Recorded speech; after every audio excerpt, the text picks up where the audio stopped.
If you're just joining us, welcome to Clevertar's webinar, Why You Need a Chatbot.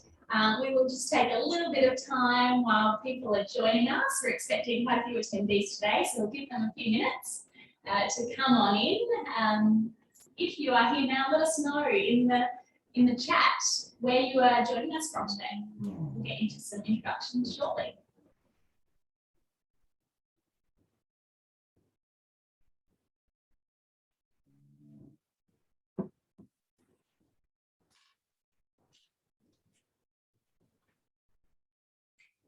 Should get some elevator music going. Yeah. Got Susan here. Welcome, Susan. Let us know where you're from, Susan.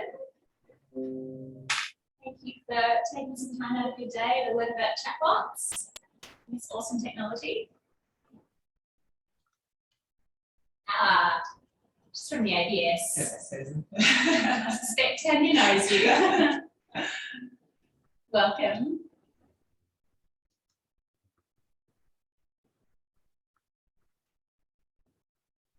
Lovely for joining us. Welcome, welcome. Let us know in the chat or the Q&A, like Susan's done, where you are joining us from today. We're so grateful you've come along. Thank you.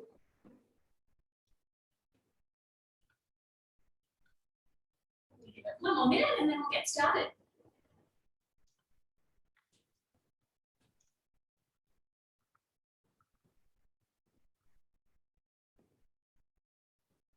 Welcome, Claude. Welcome, James. Welcome, James Xuereb. Welcome, Mallory. It's a very popular name. We've got another James in. I know another James as a panel on the panel today, and we've got James, the IT guru behind the scenes. It's a popular name today. Well, we have 3 Jameses on our team. Oh my gosh. Yes.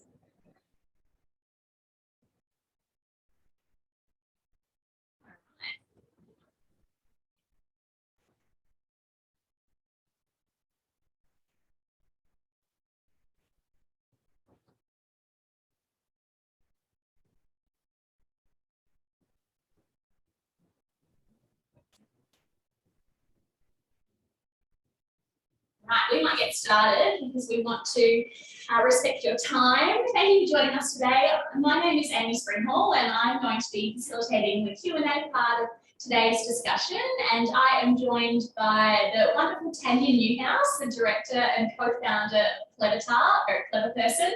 Welcome, Tanya. Thanks, Amy. And you're also joined over in New South Wales, James Xuereb, also known as JX, affectionately known as JX.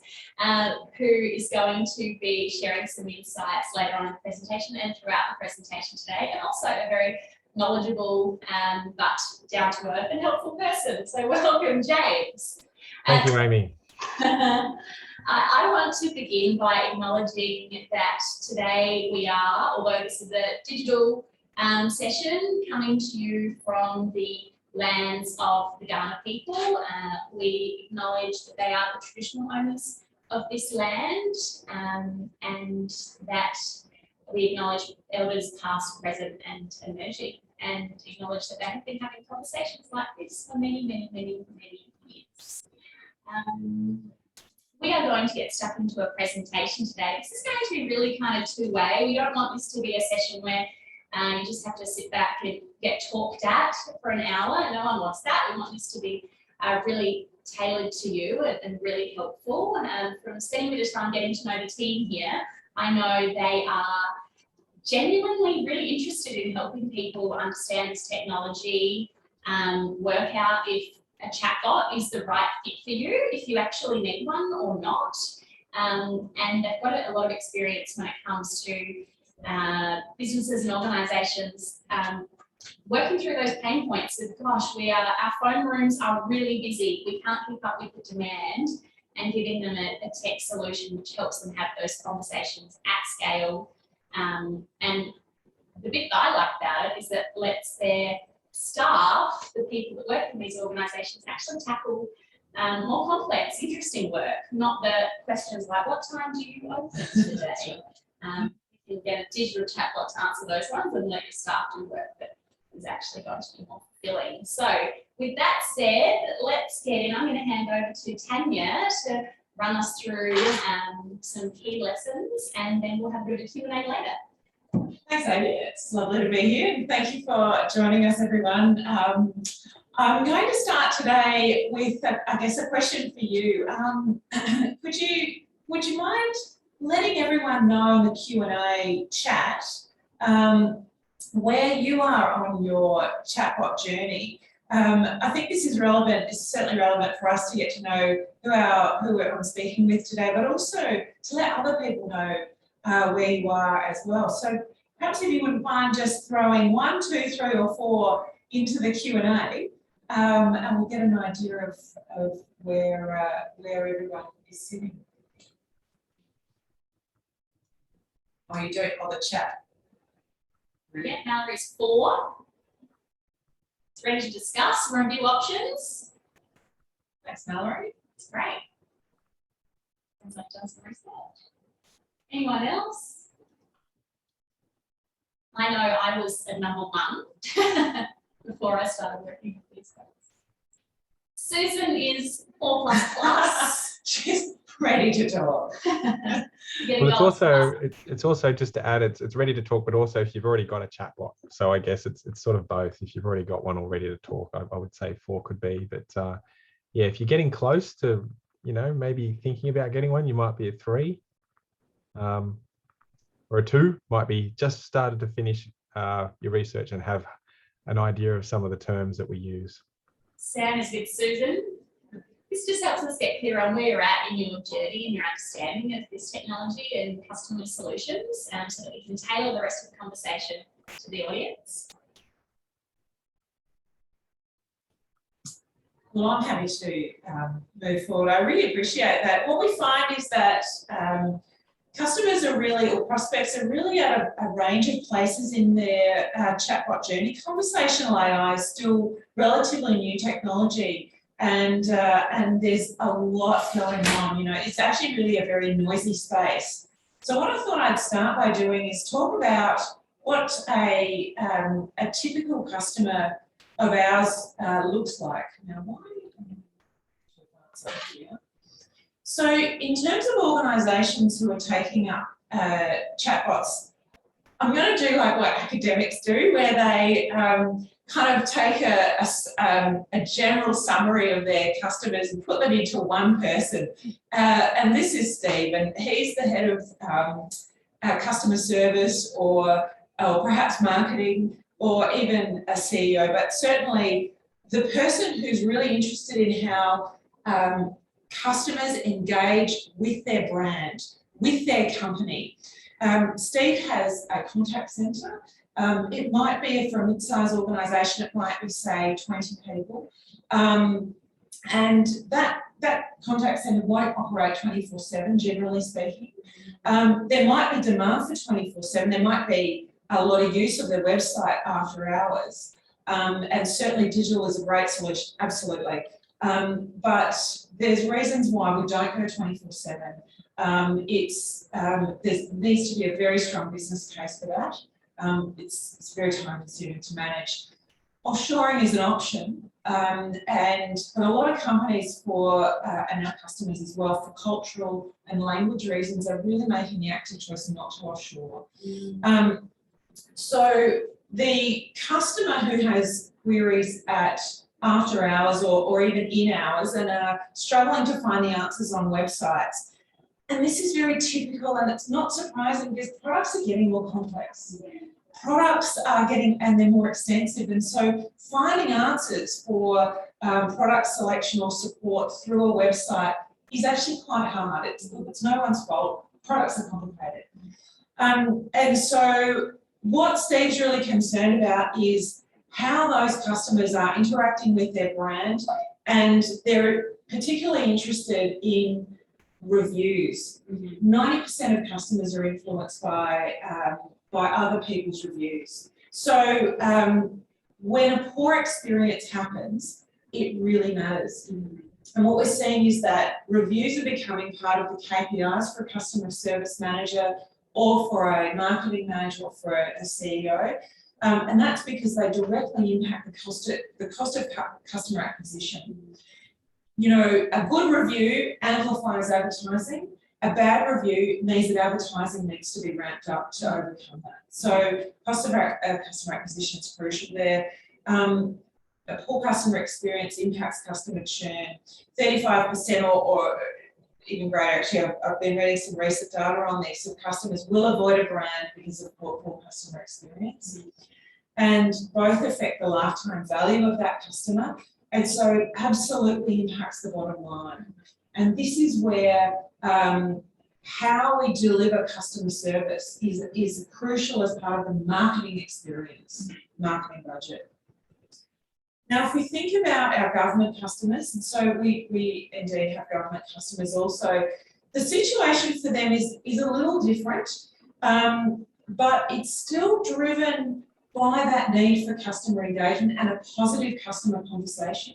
So if we look at, say, Jennifer here, who's another agglomeration of our customers, who's our head of customer engagement for a mid-sized government agency, she's also concerned about that customer review or customer experience. It might be coming through a different channel, so it might be coming through a minister or an MP or typically a political channel. You all know all about this, Amy. But her drive is government mandates, so policy and delivering what is required by that policy. If a government department has services to deliver, it absolutely has to deliver them. And that's mandated. But they have to do it within a constant budget squeeze. And we know all about the efficiency dividend that impacts so many government departments. And the main thing to avoid, of course, is a PR crisis. It's interesting that ABS people are here. You might recall the 2016 census, and it's been fully redeemed in 2021, and we're really proud to be part of that solution. But it's not just it's a constant pressure on any government department is that media attention. And so that's often a driver for our government customers.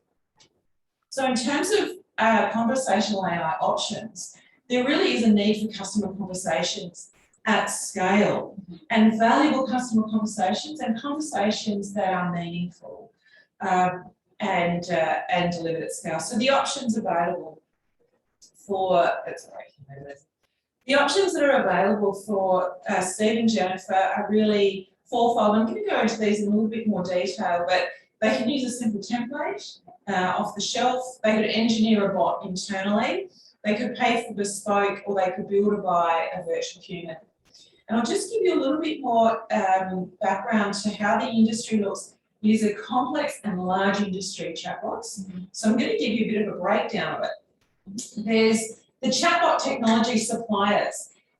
These are the people like, or the businesses like Google Dialogflow or Rasa, which is open source. They do have low operating costs and proven reliability. Good brands are behind them, like Google, and sophisticated conversations are possible. It obviously requires in-house engineering expertise and content expertise, which is different. So typically two different types of expertise, and doesn't usually include a virtual human. But if that's what businesses are after, and they have in-house engineering expertise, that is a great solution for them. The CX software as a service businesses, sorry, I'll just move that onto the slide, are off-the-shelf chatbots that can be deployed quickly and with a low operating cost to any website. They're typically a complete solution for a narrow niche. So for a specific purpose, they're available. That, for that reason, they're typically flexible and generally fairly short conversations. Specialised agencies can provide a solution that is almost a combination of those three. utilising some third-party engineered solutions, and then building a solution for a customer. They've got good CX expertise and they're great at what they do. The difficulty is where a very high scale is required or high assurance is required. There are also virtual human companies around. They specialise in three-dimensional animated virtual characters, usually very high fidelity, and they have great virtual human expertise. These solutions typically have a very high operating cost, and also some natural limits on scalability. And then the CX solution suppliers, they are global companies, typically speaking, great CX expertise and a high level of assurance, and a complete solution, typically designed for very large customers, and because of their usually somewhat high deployment and operating costs. And you might be wondering, where does Clevertask sit in this? Yeah. We actually sit in the middle, taking elements of each of those. And so our offering takes elements of each of those that are really designed for medium-sized organisations to make chatbots accessible. That's all I'm going to say about us for now. What I wanted to draw on next are the triggers for customers or for companies who might be thinking, does a business case work for us? Should we embark on this at all? Well, the ROI stacks up where two or more of these are present. This has really been our experience, where web chat is either in demand or is demanded, and that's a resource-intensive proposition. There's plenty of out-of-hours traffic. There's a need to escalate high-value conversations. Not all conversations can and should be handled by a chatbot or a website alone. So escalation is important and needs to be part of the solution. Where there's variable demand, and we see this a lot where marketing campaigns or government mandates mean that traffic to a contact centre works like this. So there's big demand at certain points and then it drops off and then it comes back. And how do you resource that? It's really challenging. And it causes stress on individuals as well. And some customer frustration with self-support options as well.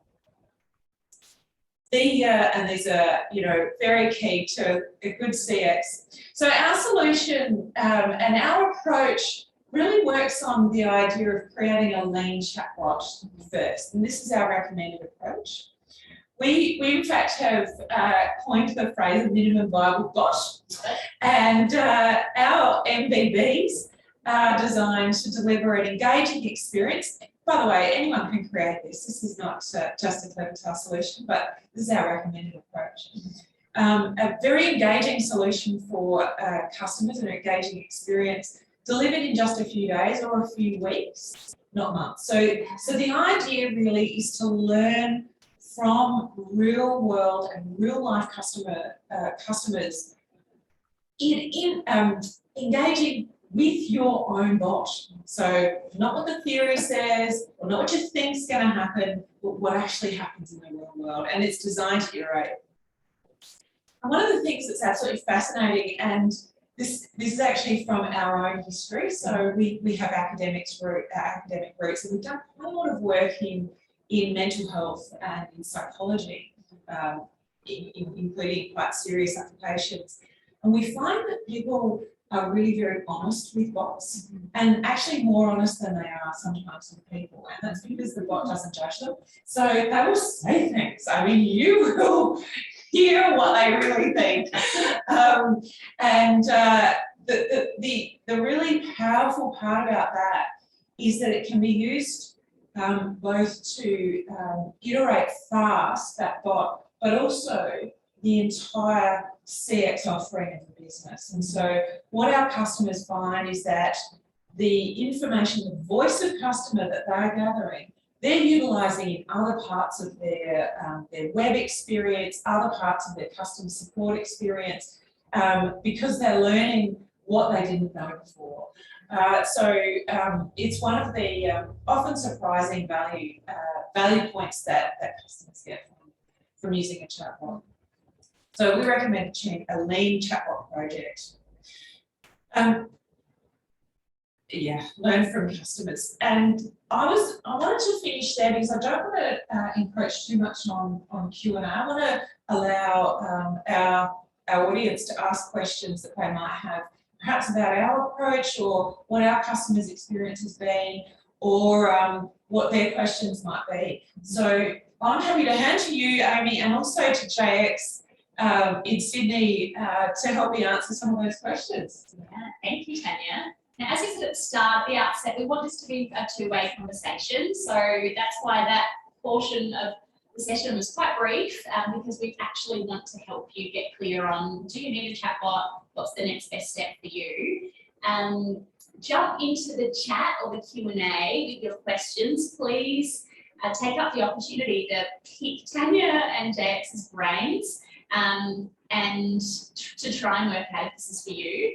Before we get into a Q&A, and while you are popping any questions in the chat or the Q&A, I'm going to hand over to JX to ask us another question, just do a little poll. Thank you, Amy. So again, we're just trying to understand who we're talking to here today. So I guess sharing some of your thoughts is where we're coming from with this question.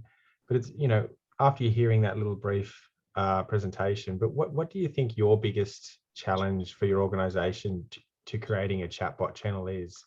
Is it, some of you already got it, we know that now. But for those of you who don't have one, is it creating the business case? Is it budget? Is it time? Is it headspace? Is it resources? It'd be interesting to know if you can drop that into the chat to help us know a little bit of where you guys are coming from. That's smart. Got a few questions already. Thank you to Claude and to James, and we've had some questions submitted in advance as well, so we'll work through those. Just while you are answering James' question there, over to you, Tanya. James has asked, how do you avoid bot confusion? Presenting an answer that doesn't really relate to the topic they want to help with. Banking is a great example. Yeah, absolutely. And this is, so one of the most important things for any customer service or any customer experience is setting expectations for the customer right up front. So we know that when you phone a contact centre, you can talk to them about these sorts of things, but people pretty much have in their heads that I know what I'm going to be able to ask about. Yes. And so the most important thing that a bot does is explain, I can help you with this, this, and this. Mm. And so one of the ways that we tend to overcome that, or we do overcome that, is by using a combination of guided conversations and natural language understanding. Now, natural language understanding is where you can ask whatever question you like. Mm-hmm. And a guided conversation is where you have a range or selection of answers. Mm-hmm. Now, by helping the customer, or by helping that end user to help frame their questions, it puts them on the right pathway. Mm-hmm. So they get to where they need to be. So you might not ask them right straight away, what do you want to know? You might actually say, I can help you with this, this, and this. Here's some options. Mm-hmm. Or you might actually start with an open question. But what we do is we work very closely with our customers on what their experience has been about what questions they're asking. So what are their customers asking them? Mm-hmm. How do they categorise them? What do their customers already know? What don't they know? And then we use a combination of guided conversations and an LU. So that's absolutely our recommendation.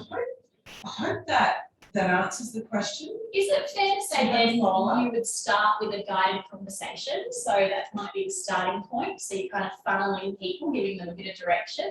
And that's kind of the version, the minimum viable bot that you would potentially get up in a few weeks or months. And then they're moving towards that natural language processing where you can kind of ask anything. Ask you. Yeah, well, it depends. Oh, okay. It really depends.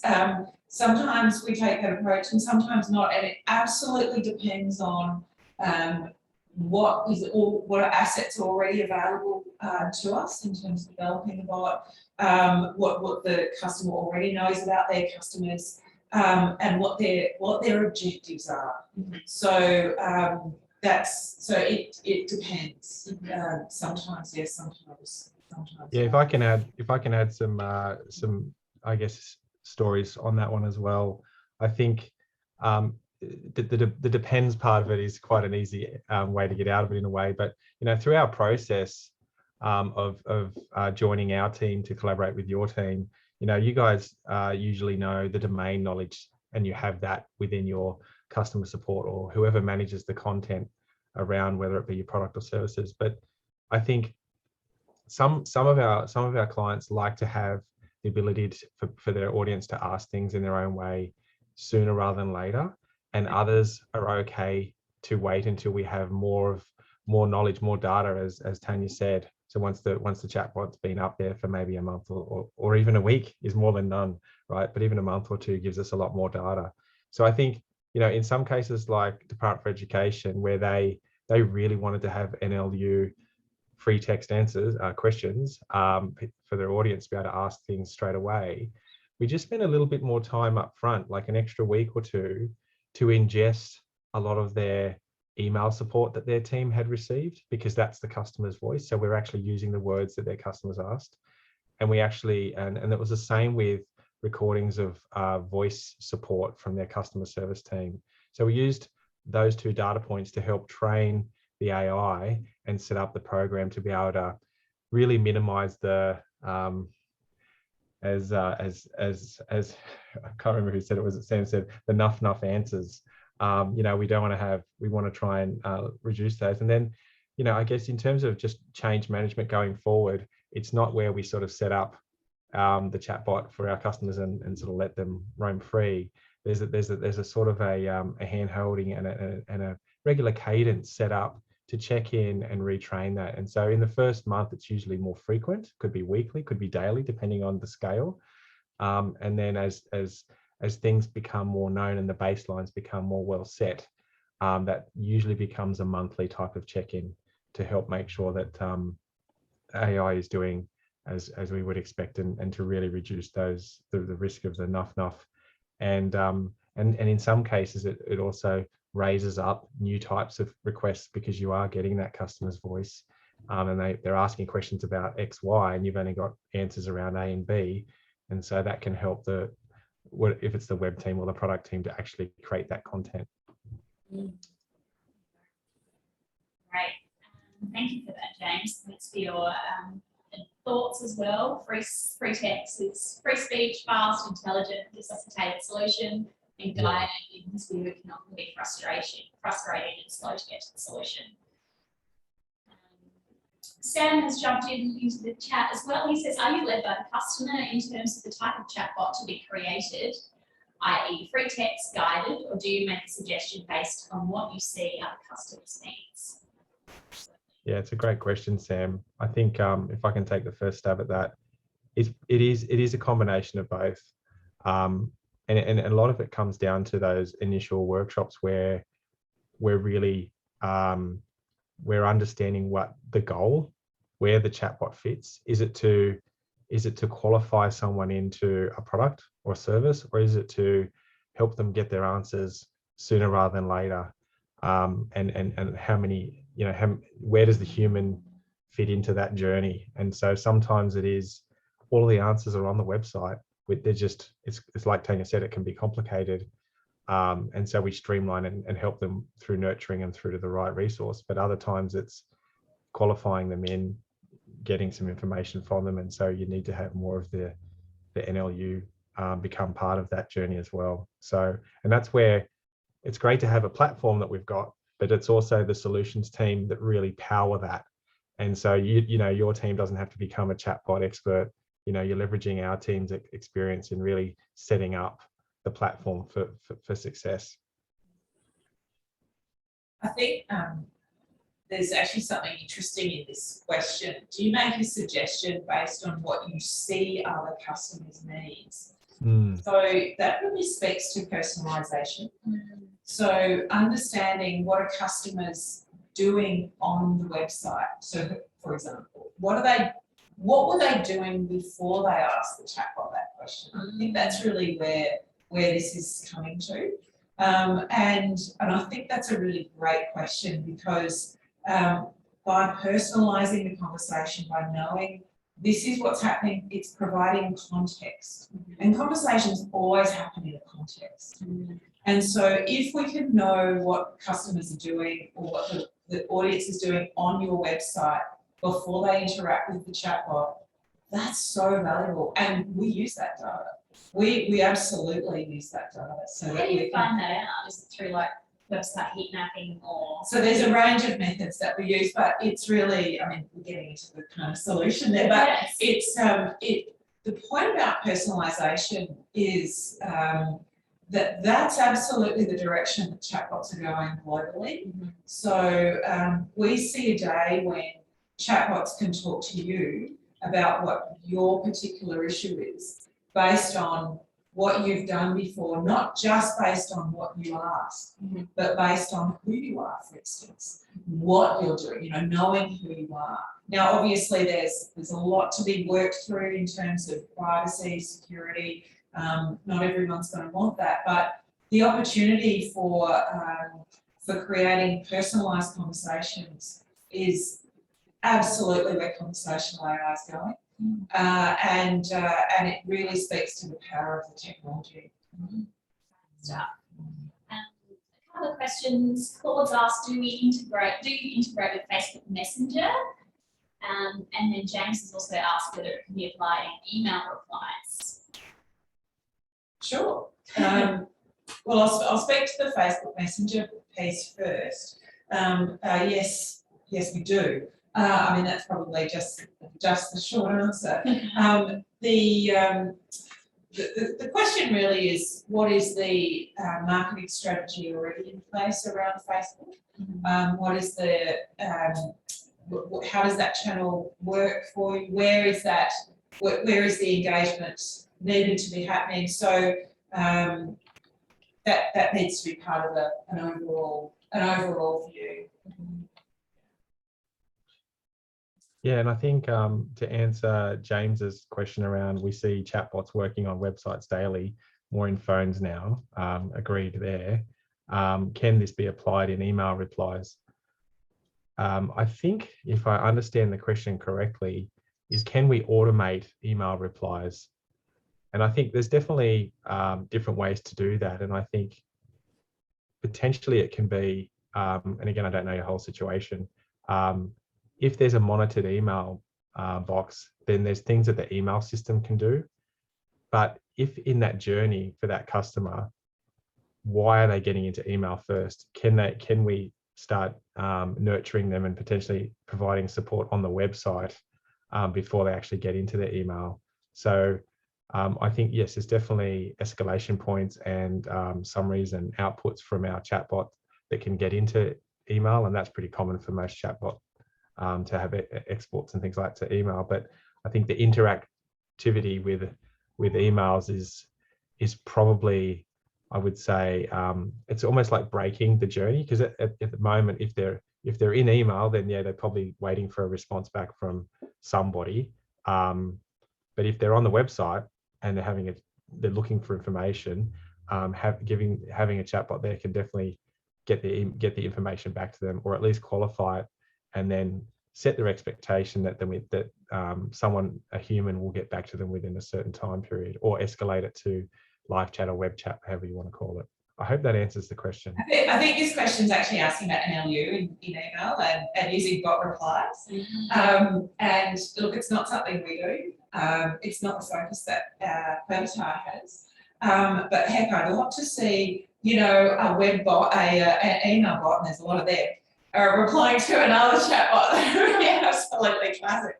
And, so it's, I think, look, NLU's a really interesting technology that's growing and developing and moving very quickly, and no doubt it'll be utilised in email going forward.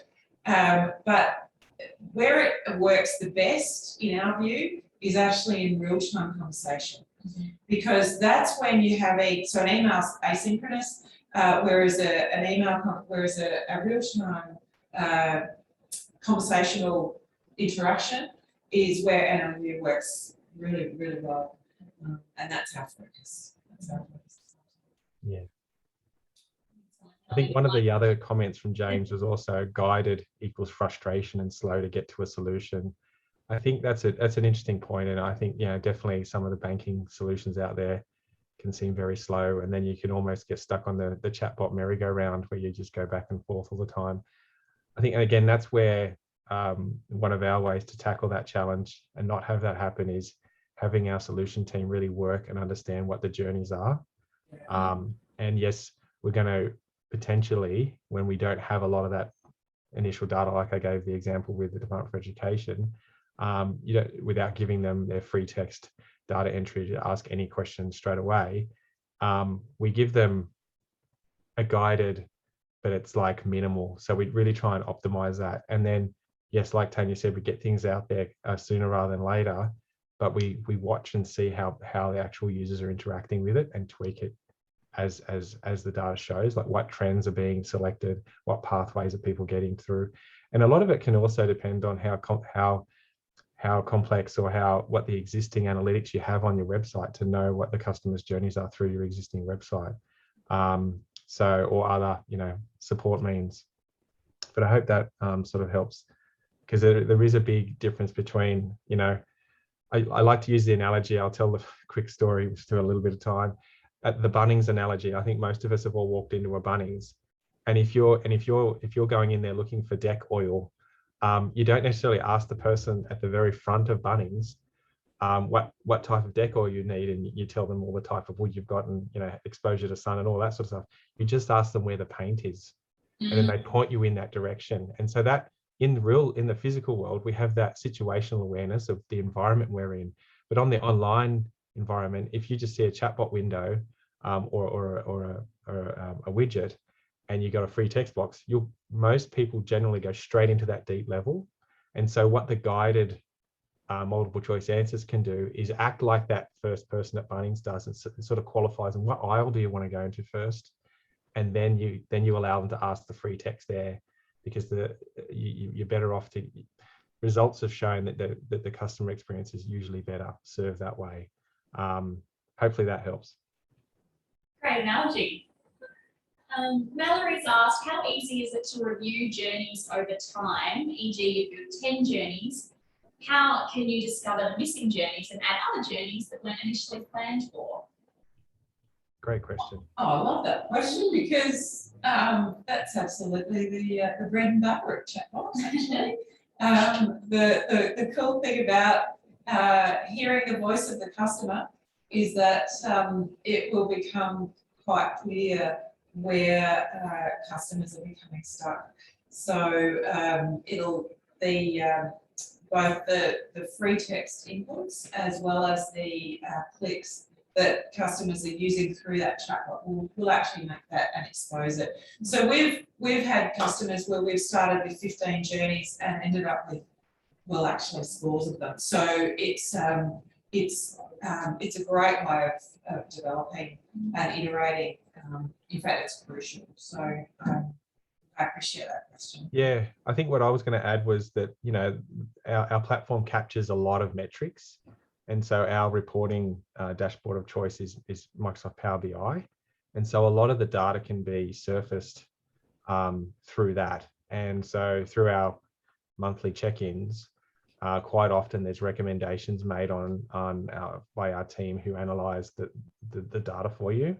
And so again, early on, there's probably more changes than, you know, a few months in. So, but we quite often let the data help us point and find holes or gaps or new pathways that the customers sort of need. Speaking of new pathways, and we have got another question as well from Claude, and we'll get back to that in a minute. And thank you so much, Claude. But I think the most fascinating work you've done that I'm aware of is Well, it's all fascinating, but your work with SA Health rolling out Zoe, the chatbot, in something like 6 days, responding to COVID-19. So if you're looking for an example of how you build new journeys and update based on data, gosh, the change in health restrictions, that's probably a pretty good case study. Yeah, absolutely. Yeah. I don't know that I need to add much to that. That's you something, right? No, it's very interesting. And there's a great article on Webbased website about how they actually built Zoe in 6 days and breaks down some of the steps if you want to jump on the website and have a read of that. Mallory says, they'd love to hear more about that case study. Can you share the link? Yeah, we can. Sorry. We will do that as we go. We can share that. It was really interesting. It just shows how dynamic the technology is, really. With the Premier making an announcement at 10 o'clock, and then Zoe having to change her tune. That's right. A few minutes later. That's right. It's impressive. So I'm talking about government mandates. Yeah. Yeah. Claude's asked, thanks for answering whether you integrate with Facebook Messenger. We also have a commercial site on Wix and use Ascend by Wix, but this is limited. Do you integrate with Wix? Yeah, I think it's safe to say that any sort of web-based platform that is served through a browser, without getting technical, our web component with our chatbot widget can sit on top of that. So whether it's a phone browser or the major browsers that work on desktops and notebooks. So I think just to keep it at a relatively high level, how much we integrate with platforms like Shopify and Wix, it depends on the level of integration you want. Like if you've got a store on Wix and you want the chatbot to surface types of product information, things like that, well, that's something we'd need to look into. But whether it's like, would the chatbot work on a Wix website? Definitely. And so that's where we sort of, part of those workshops, or even before that, as part of my job is to help build business cases, is work out what type of chatbot and customization or personalization around that service do you want to give to your customers. And so that's where we can do a bit of a technical discovery and work out what we do support and what you need. And so happy to talk to you about that after this, as we're nearly out of time. Worthwhile having a chat to JX. I'm sure you want your sales pitch. He's genuinely interested in helping you find some answers and work out whether this tech is for you. Laurie has asked, is it possible to display pictures, screenshots in the chatbot? Sure. Look at that. Yeah, again, it's, if you think about the chatbot, anything that you can see on a web page. So at the end of the day, it's CSS and HTML. So if it's video clips, if it's animations, it's text, it's links to other sites. It's sort of anything that goes in there. And this is where again, holding the content team up on a pedestal, because they are awesome. That's where they'll bring their expertise and really extract from you what your domain knowledge is about your customers and their journey, and then recommend the right type of content to help get that outcome that you're looking for. Like I said, whether it's more conversion, you want them to add it to their cart, or do you want to actually get the information and then leave happy, so there's a few different ways to do that. And even the call to actions can be tailored per page. So, if one page needs to start a conversation here and another page can start a conversation there, we can do things like that as well. It's not like, to use the Bunnings analogy again, like every time you click the little chatbot icon, it doesn't have to be that person standing at front of Bunnings. It can be, depending on the business unit you're in, the URL, and lots of other ways can help tailor that as well. If you have any final questions, please jump in the chat and let us know to answer all of your questions. Otherwise, you can catch up with the team after the time. So I have a question. Oh, I was going to go straight up to find out more. That's fine. But having worked in a number of marketing departments, I'm just imagining that a CEO would say, we're going to build this chatbot. We're going to build a chatbot on our website. And the marketing teams would say, great, but we have about 15 other projects on the go. Can you speak to kind of what this process will look like from here? how do you actually launch a chatbot? Oh, James, why don't you go ahead and answer that one? Yeah, I guess to make sure I'm answering the right question is like how does an organization launch a new chatbot? Is that effectively what you're asking? No, like, because immediately in my brain I'm like, this sounds like a lot of work, and we're already busy. And Yeah. I know we've got website abandonment issues, and I know the phone team's really busy. What does it actually look like? Yeah. So it is a great question. And I do find that in talking to people and helping them work out if we're a good fit for them or not, is, we do have a 5-step process that sort of takes people through building a business case, working out commercially, even if it's viable, what the users would like and what you'd like to service to users, etc. But I think where the rubber hits the road, where the chatbot then becomes an employee, it's like any sort of other onboarding within an organization. There's a level of change management that needs to happen. So depending on how many integrations there are, or how many websites it's going to be on, things like that. Some organizations it's simpler because they've got one website, and they're a smaller team, less than 100 people. And other organizations, they've got, hundreds of people, thousands of people, and more than one brand and website. And so the level of complexity can depend, of that change management can depend on the scale and that we're living in. But ultimately, having that solutions team and having that key person on our team to help drive the project, and it smooths out that part of the process. And so, yeah, like Tanya sort of said, rolling out a chatbot is usually weeks. Like 3 to 6 weeks is usually the time frame I usually like to run with people, versus 3 to 6 months for most website projects we've all been involved with, if not longer. So it really is about configuring our platform and tailoring it to your specific needs versus creating something from scratch. Yeah. So hopefully that answers. Yes. Yeah. Thank you. I think that's a great segue. We're conscious of time for everyone. Thanks for all those awesome questions. We just sort of put together this find out more slide. So we'll send out a thank you message to everyone who attended, with a replay link. But yeah, we'll have a link in here to sort of, you can jump onto our website and talk to Tara, our very own chatbot. And yeah, you can potentially talk to me. My details are on there as well. And I'm on, LinkedIn if you'd like to message me through there.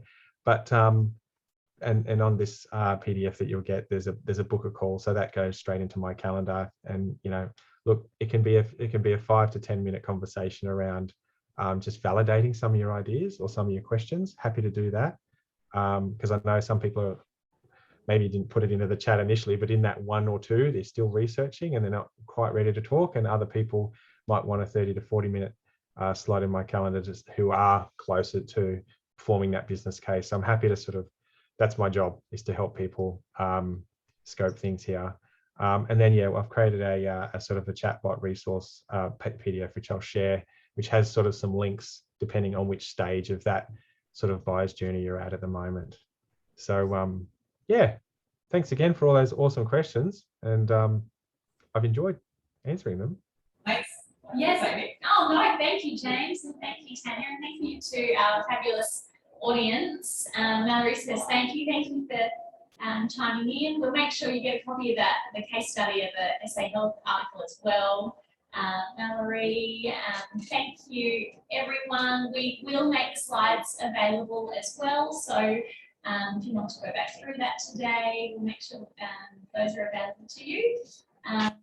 And do take advantage of the team's offer to have a chat. I know they are just genuinely good people who love pointing people in the right direction. So, yeah, I know. Thanks. Too kind. Yeah. Good. Oh, let me just see if we've got any others. Sam says thanks. Thank you for your engagement, Sam. And if there are no other questions, we will leave it there. Thank you and stay in touch.